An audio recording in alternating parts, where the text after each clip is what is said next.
When we look at the future for American soccer and what our priorities should be, I think it boils down to two things. Number one, we need to do everything possible to ensure maximum inclusion and opportunity and equality in American soccer. All cultures, all classes, genders. Our number one priority in American soccer should be fighting for as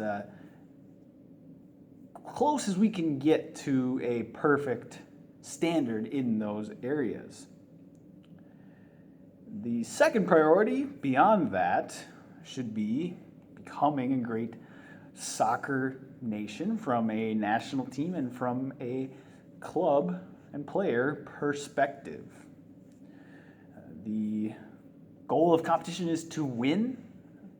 U.S. soccer has been mediocre from a national team standpoint and from a club standpoint and a player production standpoint for multiple decades now. No longer do we have excuses of poor infrastructure, not enough fans or players, or not enough interest in the game of soccer. We have all of the tools here, yet year after year we keep underachieving. So it's time to hold American soccer's leadership accountable. Who are the ones that are ultimately in charge of moving us forward in these two areas I've mentioned: equality and opportunity and inclusion, and quality of soccer from a off and on field perspective?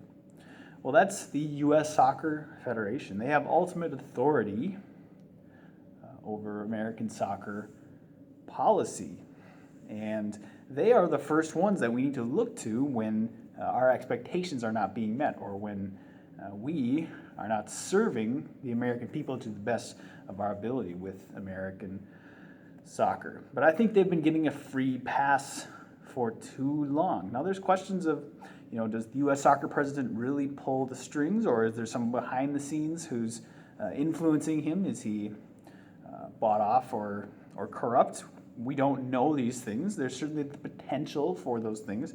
But either way, we still need to look at the federation as a whole. No matter who is president,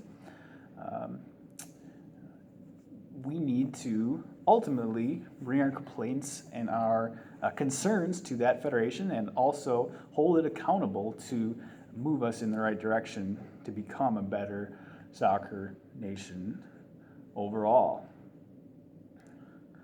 So we need to hold our federation accountable, first of all. And then if they don't measure up to our expectations, which is looking like that more and more year after year, it looks like the system is rigged for a certain group of people, a certain class, a certain company. Our product remains mediocre in comparison to the global standard. And many people, many millions of people in America are disenfranchised from fair opportunity in the U.S. soccer market. They don't have an opportunity to build their own clubs that represent their own culture and values in order to be profitable in the American soccer industry. And that's what promotion and relegation is all about. It's not just a competition format. It's really an open market, just like in any other industry.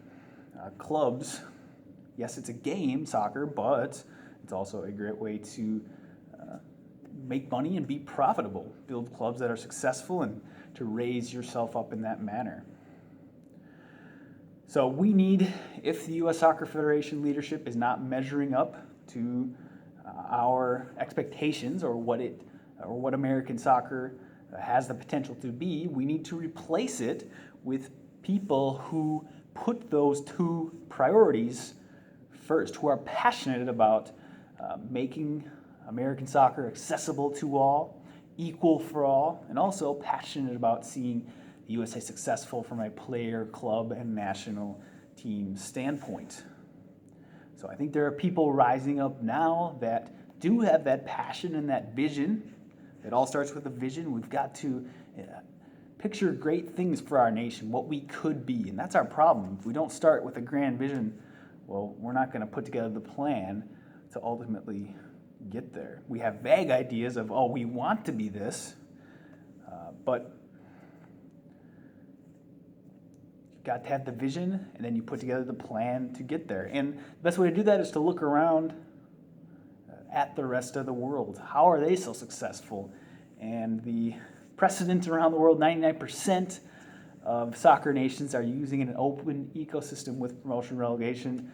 So without question, it's obvious that this is the next step for American soccer. It brings us a long way in terms of inclusion and opportunity for people in the U.S. soccer ecosystem. And it also does wonders to give incentive for players and clubs to build and develop. So hold our U.S. Soccer Federation accountable.